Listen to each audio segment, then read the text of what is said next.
Sveicināti! Es esmu komponis Platons Buravickis, un šoreiz es jums piedāvāšu aizlidot uz kosmosu, uz Jupiteru, manajā gadījumā.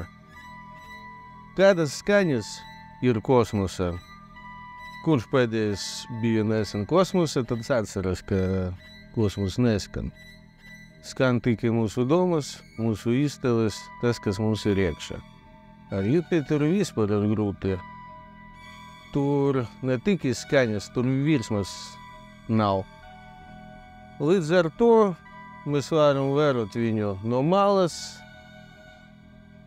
piedalīties virpuļvētras un klausīties to harmonijas.